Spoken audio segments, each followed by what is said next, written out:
This is Optometrists Building Empires, and I'm your host, Ankit Patel. Each week, we'll explore the journey of practice ownership and leadership in optometry. Join us for insights and strategies from the top minds in our field. This show is sponsored by My Business Care Team. My Business Care Team helps your office increase revenues, reduce costs, and reduce staffing headaches. Let's build your empire together.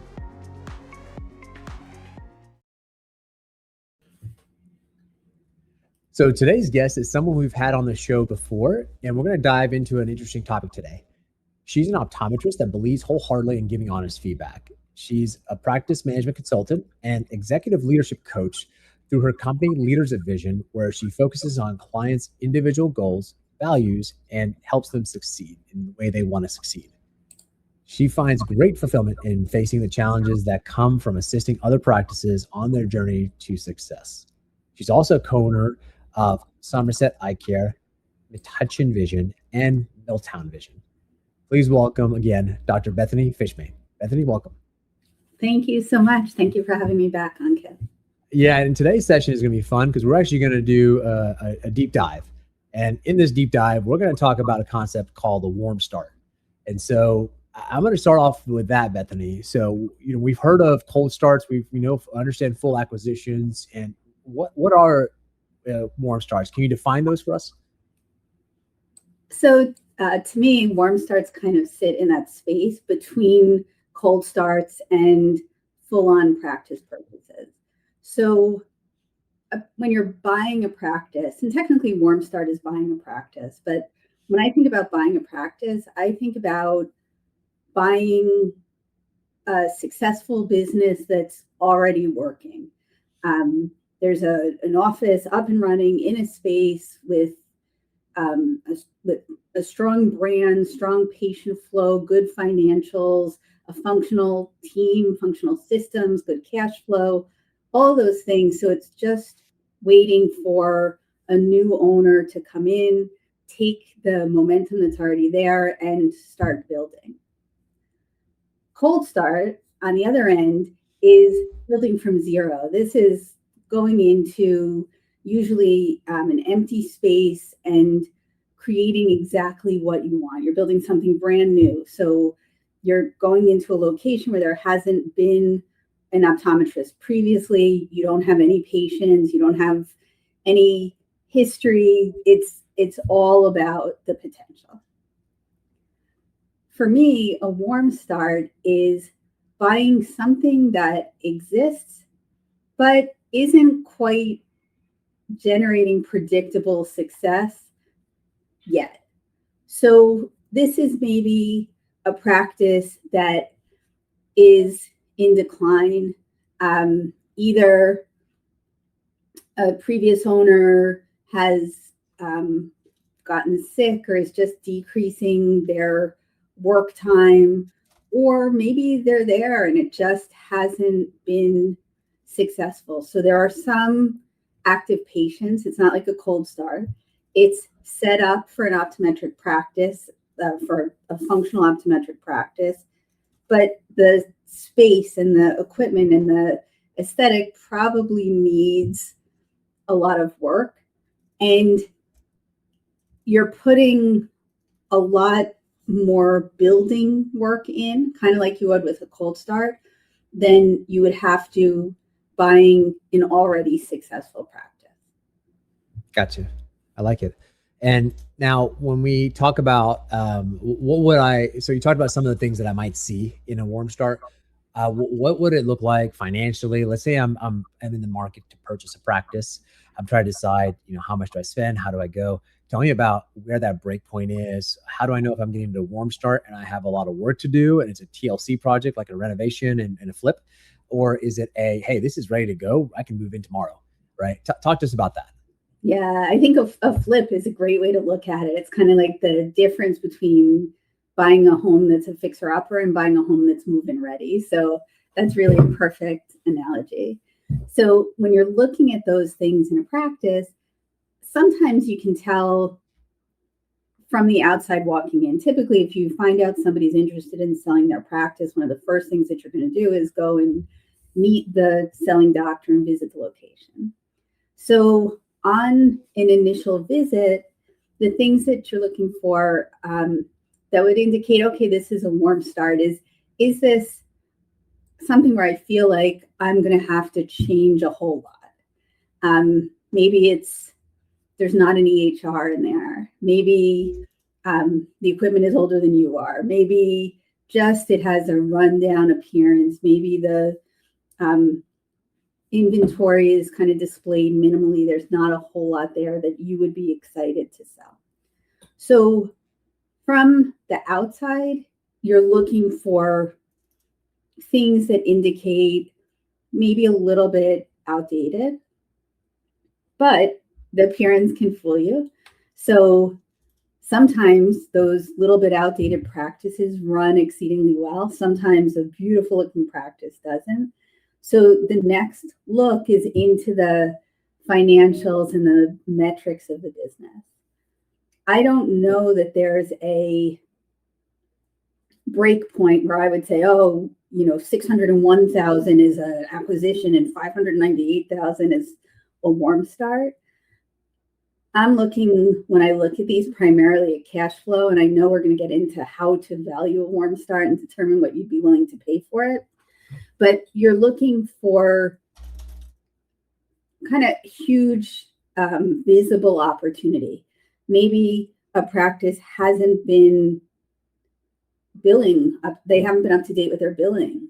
Maybe they've been billing, but very minimally, kind of missing opportunities to do more. Maybe this is a doctor who's not fully comfortable with medical care and they're referring out everything except insurance routine eye exams. Maybe they're not taking advantage of the technology like wide angle retinal photos and things like that. So where you can see big opportunity, and then on the other side, where you're seeing less than ideal financials.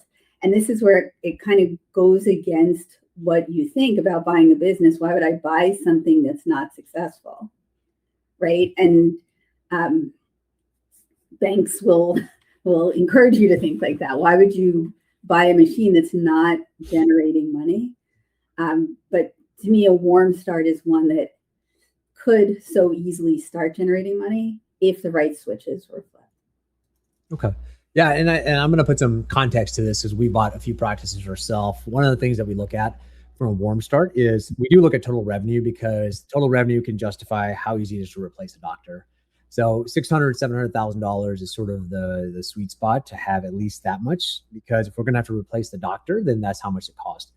Now, if you're the doctor coming in, you have a little more leeway in that. But you should still consider that you have to pay yourself a fair market wage. In most states, it's anywhere from 110 to almost 200K a year. So that's sort of a rule of thumb. Like if your business is negative with that amount in there, then it's going to be a little tougher as a warm start for us. We also looked at the demographics of the area and median income within 3 miles of the house. And so depending on the median income, if it's like 30, 40, 50, then that's going to be a little bit lower end median income, which you're going to have to be more volume, lower price, versus if it's 90 over 100K, college educated versus not. Those are all variables in how we do our pricing and how they're doing the pricing. So we typically go for high college education, high median incomes. So over 100, 110, well, now it's like 110, 120, ideally, in the locations. And we will go and see AR rates, right? If their AR rate is below 90% anti-reflective coating, then we can increase that. If their fundus capture rate is below honestly, 80%, we have opportunity there. And so we can figure out roughly day one how much we could impact and move it just by our processes. If they're offering more than one particular lens type, what does their inventory look like? Does it match what their audience is? What's the patient volume? Are they booked? The biggest thing that we like to see is a fairly decent schedule that's booked, and knowing that if it's booked, then we can figure out the financials on the back end. I think another thing that we looked at is total cost of goods. So we have negotiated contracts with labs, with contact lens vendors. We've also got it with frame reps. And so we have some leverage there. And so keep that in mind as well, that you're looking at, it depends on the model. It can be as high as 30-something%, but in a warm start, if you have a 30%, usually if it's a 30% cost of goods, it's inefficiency, not a business model. If you're over a couple $1 million, a boutique office, sometimes you can have a high cost of goods because you have high optical cost. And so most of these warm starts, especially in lower income areas, you're looking at about 20 to 28% cost of goods on in a range. And so if they're above that, then there's opportunity to cut. And so that's what we're seeing with that. Are there anything else that you look at financially or your experience when you've actually bought that, what you saw and what you've turned around and how fast it made a difference? Yeah. And one of the things that was interesting to me when you and I first started talking about this topic is that there's not necessarily a right way to do it. So the ones that we've done, and we've gone into 3 of these also, we've bought practices that do not have the top line revenue to sustain the doctor. So these are ones that if we put a doctor in and we keep running the way this practice is running, we are not going to be successful. We're going to be losing cash from day one.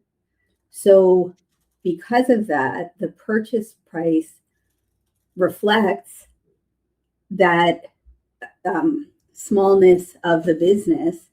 And so I'm guessing the pricing that we've been able to pay for the practices is much lower than a $600,000 practice where there's, kind of enough revenue to guarantee that you're going to be able to pay the doctor right away. And so there's a little bit of risk tolerance. So the ones that I'm attracted to are 250,000, 300,000, 350, maybe, knowing that just like a cold start, if you open a cold start office and you don't do anything and you just sit there and wait, you're not going to be successful. If you do things, you can make that a smashing success. To me, a $250,000, $300,000 existing revenue base just kind of gives a running head start. Excellent. Yeah. And now are you or your partner actually working in those offices as well? Or do you have another doctor you usually bring in for that? Usually both. So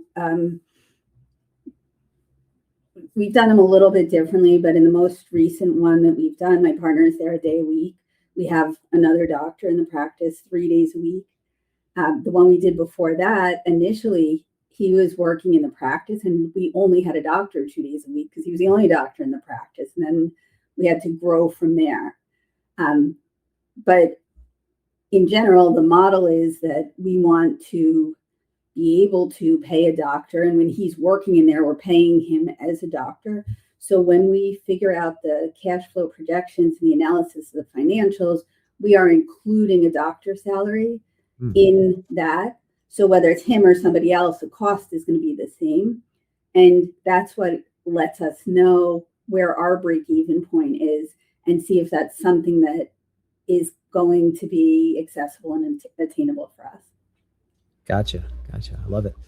And so talk to me about that a little bit more. How fast does it take to get profitability? How long have you ever closed down places you bought? What's the downside too? Like where have you had some challenges? So the downside is there's risk to it. So my logic is cold start practices. People are borrowing $450,000, $500,000, sometimes more than that. So my logic is, okay, if I'm borrowing that much, or I'm allowed to borrow that much to start with nothing, could we put that much, and we don't put anywhere near that much, but in theory, could you put that much into a renovation and at least have your initial patient base, even if it's not very much? So the risk is, what if it doesn't happen? Yeah. Financially, we are figuring out a pretty tight model. And so after month 1, we're looking, did we meet our objectives? Very rare. We're not going to meet our goals and our expectations in month 1 because in month 1, you're not getting insurance money in, you're just getting what you're getting from the patients. Things take a little while to get going, credentialing, setting up payments and everything. Month 2, similar. The goal, though, is to keep the cost of all of it, because the practice acquisition was inexpensive and the renovation is usually much more expensive. So to keep the cost and the loan payment as small as possible so that you can generate, you don't need to generate $75,000, $100,000 in a month to be able to make this cash flow. So what we found, it's gotten a little bit less each time we've done it.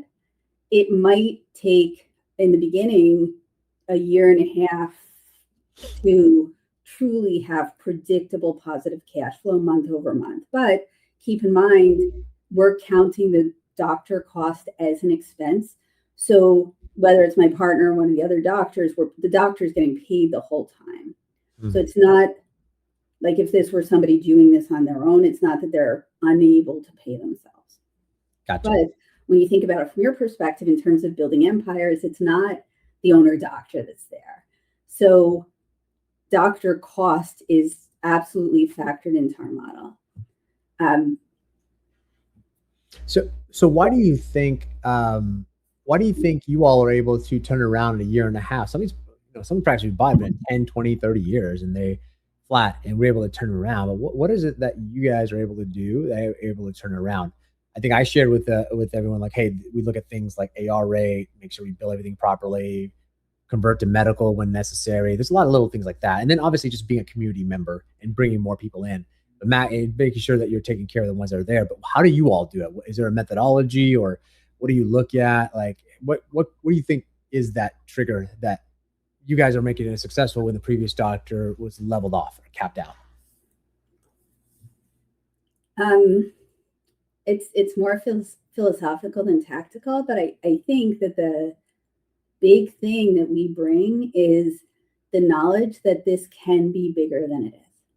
Like the unicorn of the $1 million practice, like people are still writing articles about this. And somebody told me 25 years ago when we opened our practice, like the first million's easy, you should get that just for showing up. So some of it is just coming in with a perspective that this should be more than it is. And if the doctor's mindset is, I'm going to build my practice to $400,000, I'm going to take home a third of that, $133,000, I'm pretty good, I'm happy with this. And then they start to live life. So they think, I don't want to do this. I want to take more time off. I want to work 4 days a week. I want to, work 4 days a week and take time off. And maybe some days I want to work 3 days a week. So they start to pull it back, and they're in a good financial situation from their years of business. So they don't need to work. Like they don't need to drive it. So I think it's coming in with a different desire to build and a different expectation for what it's going to build to. Interesting. Okay. So what are some what are some ways to find these opportunities? Like, how do you search for them? What do you look at? How'd you come across yours? Talk to us about that a little bit. Our biggest finders of opportunity so far have been through reps. I think that reps go in and they're talking to practices and they know who is starting to look for exit strategy. Some of these smaller practices, maybe they, in their mind, thought that they were going to be able to sell to a private equity company, and the private equity isn't looking for those smaller, tiny practices. So they're talking to the reps about not having a plan for getting out. Sometimes the selling doctors are putting up the listings themselves. So they're putting them up on the state association page or website. And then sometimes it's just personal connection. So what's been interesting to me is that older doctors especially are from an era where all of the CE was in person, and it was as much about networking and personal connection with your colleagues than it was about getting the credits. And so continuing education had a lot more community to it. And so I find there's more community between doctors a generation back than there are a generation younger than me. Younger than me, they know their classmates, but it's not unusual to say, no, I don't know anyone else really in my area. I don't know anyone else in the state. Where 25 years ago when I came out of school, like you went to a meeting and you met all the people in your state. So that's been an interesting development to me that I wasn't really expecting or even thinking about, is that they talk to each other. So once you do one, especially if it goes well, and the selling doctor is happy and you're happy, and they want to see their legacy continue. They want to see their practice continuing to serve their community. They want to have a sale option. In some cases, they want a place to work. So when that goes well, and then they talk to their colleagues at meetings, people start to call you. And that's fun too. Nice. Yeah, I like that. It's actually relationships, right? It's all about the relationships. How did you find yours? Relationships through other people. Yeah, a couple of listings, like you said, but mostly through other people saying, hey, this person is selling, that person's selling. It's a small community, right? Yeah. And so just getting to know people. Interestingly enough, when we first started in 2012, this was before we had anything, before we were even in Georgia. My wife and I wanted to move, and we were looking at 5 different cities, and I actually hired someone to call practices and try to find purchases. But we ended up buying our first one through a broker, and it was a steady one as a first practice. It was steady, it was easy to do, and we learned the business there. So that's, I want to touch on that. Is this a strategy that you would say is good for someone's first practice? I think there are some things that make it near impossible for somebody's first practice. Yeah. And I hate to say that because I feel like it's such a good opportunity, and I feel like it shouldn't be, but it is. And one of the main things that makes it that way is the willingness of banks to finance these type of practice purchases, because there's an existing business that doesn't generate the revenue that it's going to need to pay off the loan, to buy it and do all the renovation and have cash flow or cash reserves for the first little while. And so the bank says, no, we're not doing this because the previous owner has established the quote potential of a practice in this space. And the bank would rather loan you money all on potential where there's not an established track record than loan money for an established track record that's established you're not going to be able to pay this loan. So I think that's tough. The other thing that's different is going into a practice like you did, where things were pretty well running. Maybe, hopefully, there's a staff member there, or a manager, or even a previous owner who can show you the ropes a little bit, and things are running well, so you can learn good ropes, right? You can say, oh, okay, this is how you bill. This is how you, what type of coding you do. This is what we sell. And you say, okay, great, because it's working. So one where it's not working as well, there aren't lessons.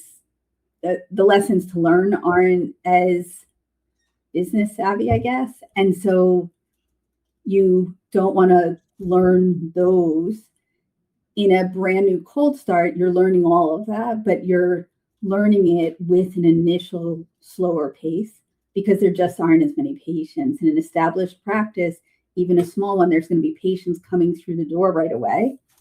And knowing those from the beginning is what lets you take down that window from that year and a half, maybe, to predictable positive cash flow to this new one we're hoping for 5 to 6 months. So I think it would really be hard to do as a first practice. Yeah. Not impossible if you're self-funding. No, I agree. And also the nuance in this is that you kind of have to know what numbers you can move and how quickly you can do it, right? Yeah. Now, if full disclosure, if a new grad or someone's looking at this and wants to try it, I'd be happy to partner with them to do that. And I'm sure you also have opportunities as well, depending on the region. So finding someone that's done it before to help as a first option is also there, right? Because you have loans to pay off as a new grad, or if you're younger and don't have a practice. And so you want to actually have someone that's experienced and knows what they're doing in that. Because clearly, if you buy a practice as a warm start, the systems and operations don't work as is. They need to change. And so if you don't know how to do that, then it's kind of tough to grow the business too.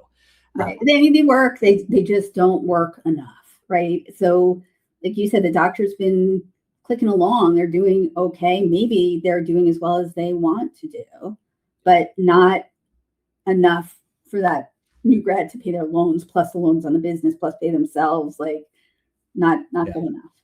Yeah, a lot of these practices, $300K, the doctor will take home 100 to 150, sometimes even more, right? They'll take home 50% of the revenues just because it's so lean and so trimmed down. But it's a job versus a business, which is a subtle difference there.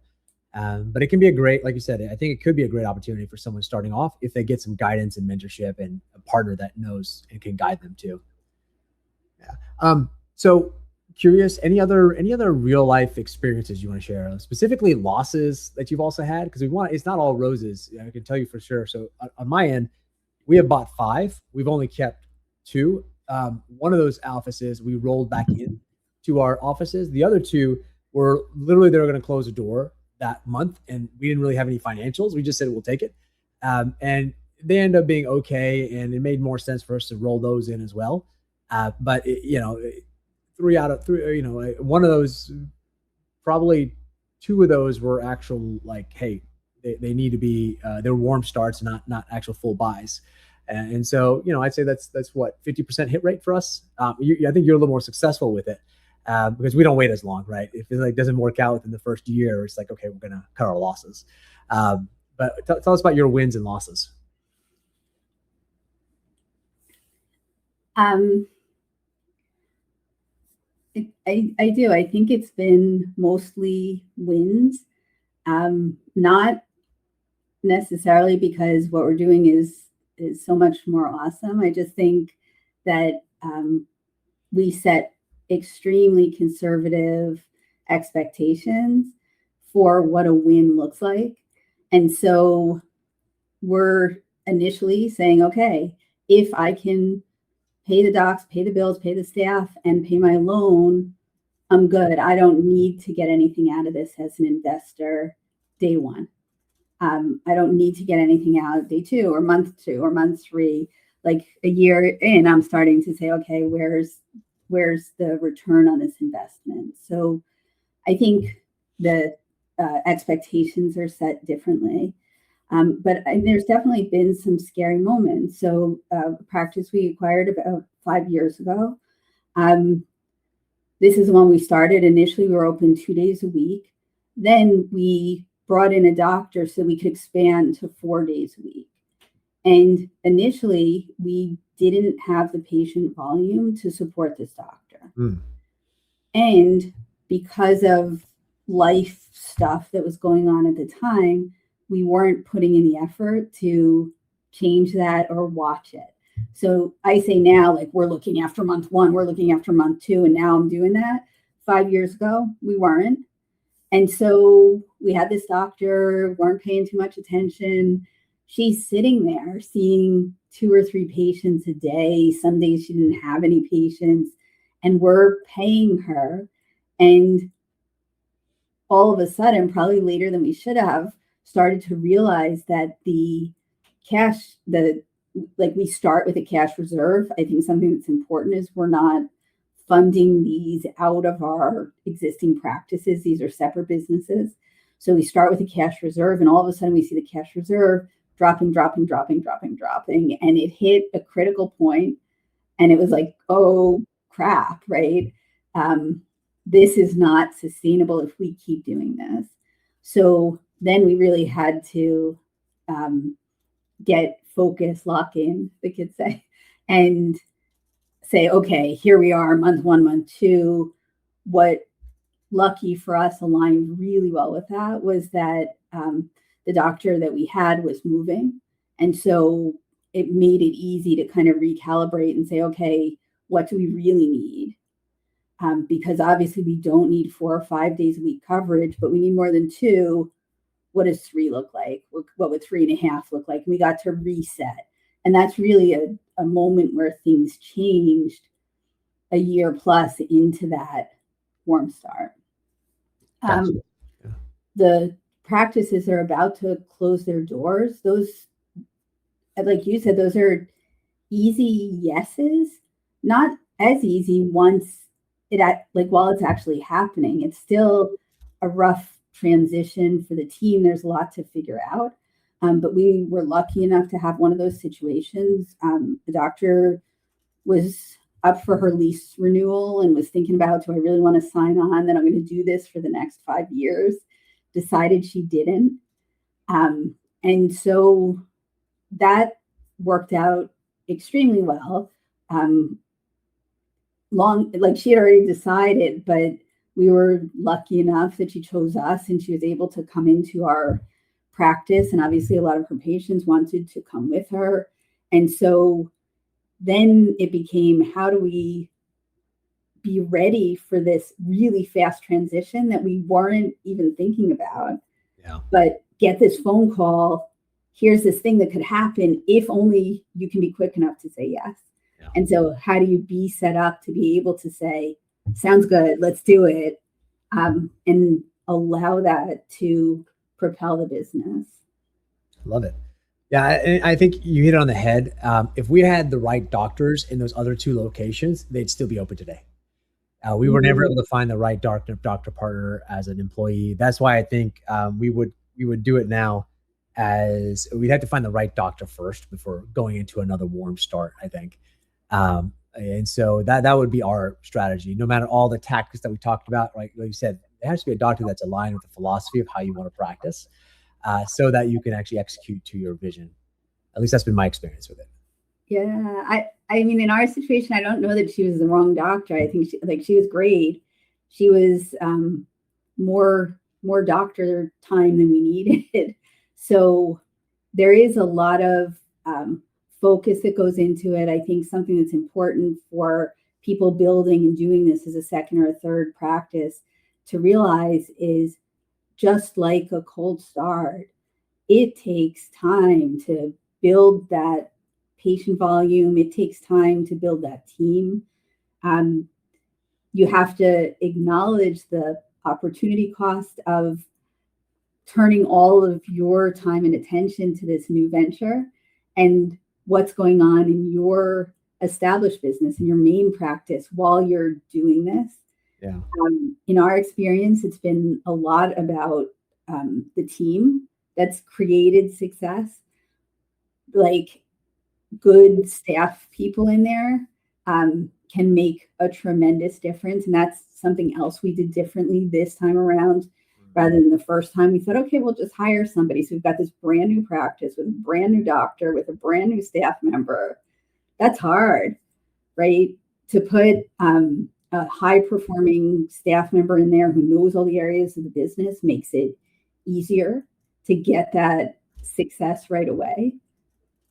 And you have to look at what you're losing by putting that highest performer in this practice that's seeing a handful of patients a day and taking them out of your busy practice.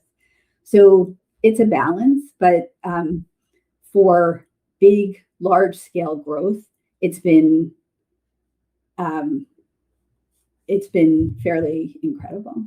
Nice. Any red flags to watch out for? Like, if you see this, then watch out for it. I will say, for one, I would say fraud and anything illegal. That would be something to look for, and that happens when you do due diligence in the bank analysis. You can kind of see if numbers don't match up, if the books are messy and unclean. Chances are the warm practices aren't going to have super clean books. So you really got to do your due diligence on those numbers and make sure that you understand and tie out. I can't tell you how many of those 4 practices that we bought that weren't that were more cold start or warm starts, they had some sort of shady financials in there. Like not really most of it. Well, we did find some theft in some of them, but most of them were just not illegal. It was just not best practices. But what are some other red flags for you? Yeah, that's a big one, and that's very real, and we've seen that too. Not even necessarily fraudulent, but just billing in a way that we weren't going to be willing to bill, right? So if they're generating their revenue by billing in a certain way, and we weren't going to do that, then we're not going to get that revenue with those patient numbers. Be more specific. Let's actually talk tactics here. Like what type of thing have you seen like that that's a red flag to you? Like what type of billing? I know some people may do it here, but just this is your preference, this is the way you practice. What are your thoughts on that? I think like billing over aggressively to insurances. So billing much higher amounts to insurances or billing different codes to insurances than you would bill a self-pay patient. And I'm not talking about like an appropriate time of service percentage difference. I'm talking about, billing an exorbitant amount for a contact lens fit that you would bill a fifth of that amount to a self-pay patient. So we've seen that. Things like not having consistent pricing, we've seen in some of the practices we've looked at. And for the ones we've done, we've looked at a dozen others. So not having pricing on things when you walk in, and how much are these glasses, and well, for that patient, we could charge this, but for this patient, we could charge this. There's a lot of indiscriminate discounting that we see. One of the other big ones we've seen is a doctor that has a family staff member and is paying or not paying them, or underpaying them, or overpaying them. So you might see a practice showing profit because their spouse is the manager and they're not paying their spouse to do that. So the payroll costs are minimal. And so it looks like a high net, but if you had to pay somebody to replace that person on payroll, your net would be much lower. Does that make sense? Yeah. So we've seen that. We've seen obviously a lot of personal expenses run through the business. Those, if anything, tend to decrease the value. Yeah. We've seen billing not being done, billing being overdone. Like there's all, like you said, it's not typically the cleanest books. Yeah, and I will say a little bit of a different perspective on the billing. It is common practice to have insurance price versus cash pay, right? Mm-hmm. And that's not an uncommon practice. I think what you're saying is like, hey, I wouldn't bill for conjunctivitis and convert it to medical if they're just coming in for a refraction, or not conjunctivitis, that's a bad one. But like, let's say they have some dry eye symptoms, right? But they're coming in for vision. If they're self-pay, you probably just say like, give me the vision, give me the glasses, move on. That's one methodology. Other people might say like, look, no, this is a medical condition. We're going to file your medical insurance. Is that what you're referring to? Like saying that, or something different? Something different, although what you're saying is true also. Some of that's philosophical. So if you're your main practice, you convert everything to medical, and you see a practice that's just doing vision and you want to convert all that to medical, that's fine. There are practices not charging for refractions when the patient's insurance doesn't cover it, charging for refractions. I'm talking about like if doctors are I'm not thinking of a great example, but let's say if somebody's billing for they're billing all 9 like level 5 office visit codes, regardless of the service they're providing. So let's say they're just doing 5 all day long, even for that patient with conjunctivitis. And if your practice philosophy tells you that, if that patient came to me, that would probably be a level 3 office visit, you have to acknowledge that you're not going to generate the revenue that they're going to generate, right? Yes, time of service, cash pay versus insurance pricing. what are you going to bill an insurance if a patient comes into you, they're happy in their contact lenses, you just fit them with last year, you're keeping them in the exact same brand. If a practice is sending an amount out to insurance and collecting an amount that's multiples higher than what you're going to be comfortable sending, then you have to acknowledge you're not going to make that. There are practices that bill insurance for certain lenses and provide other lenses. There are practices that bill insurance for a supply of contact lens and give the patient the trial lenses that they didn't pay for. Yeah, that's not cool. Yeah. So it's like there's some of it that's right and wrong. I understand everybody's threshold for right and wrong can be different, but if the practice is doing something that is that you just know you're not going to continue doing it that way, whatever it is, then you have to, in your projections, say, I'm unlikely to be able to make as much as this practice is making. I like that. So let's wrap it up. What are some of your, give me your top 1 to 3 takeaways from today that someone wants to know about a warm start? Okay. So number 1 is just that it exists. People don't think about them. You hear about cold starts, you hear about buying working practices through brokers. So my number 1 takeaway is that these practices are out there. They're usually fairly inexpensive.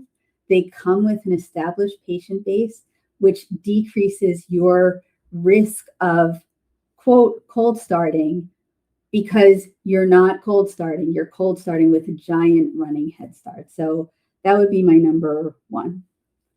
My number 2 would be to really get specific and conservative with your own financial projections for this business.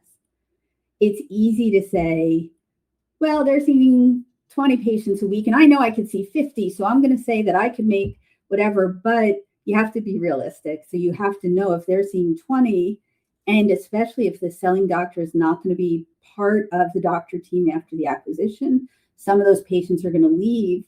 If I'm doing this, I'm doing my projections that we're going to see 16 instead of 20.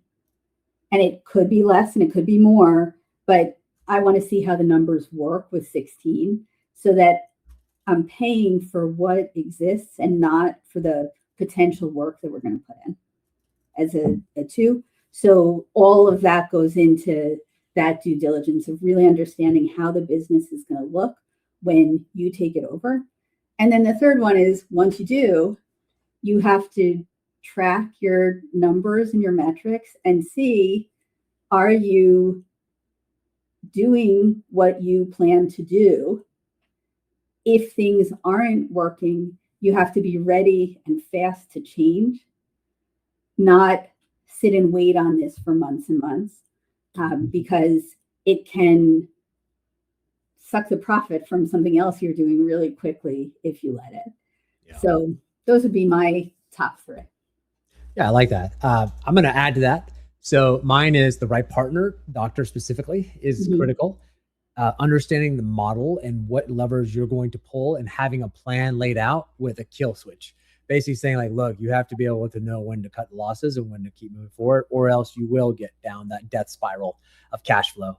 And, the third thing I'll say too is the marketing side is really critical. So we're kind of building on the partnership side. We like to have the doctor in the community. We like to make sure they're part of the community, bringing people in. We love boots on the ground type marketing. Yes, online is great. We do that, SEO, paid ads. But we found the most effective way is going to schools, going to events, getting your face out there, people getting to know you as a doctor. That's probably the most effective way to build one of these businesses, which is usually a lot of reasons why these warm practices stay warm. They're not getting enough patients in the door as well. So it's a combination of both those things. So with that, Bethany, I'm going to ask if people want to reach out to you, where can they find you? They can reach out to me via email. So it's Bethany, Bethany, at leadersofvision.com. That's probably the easiest. Awesome. Well, Bethany, thank you so much for your time. And Loved having you on the guest as a guest again.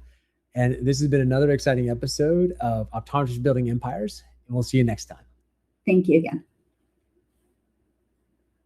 That's a wrap on another episode of Optometrists Building Empires. Thanks for joining. For show notes and more, visit buildingempires.live. This show is proudly sponsored by My Business Care Team. My Business Care Team was born out of staffing challenges my wife and I faced together, managing multiple optometry locations.